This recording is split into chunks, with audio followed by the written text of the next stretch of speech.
ओम श्रीमद्भगवत गीता द्वितीय अध्याय सांख्य योग श्लोक संख्या 13। देहिनोऽस्मिन् चथा देहे कौमारं यौवनं करा तथा देहान्तर प्राप्ति धीरस तत्र न मुह्यति।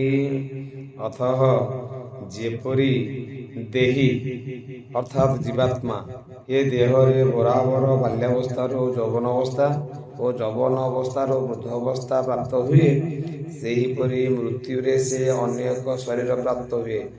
धीर अर्थात आत्मज्ञानी ए प्रकार परिवर्तन रे आदौ मिहमान हुए नाही।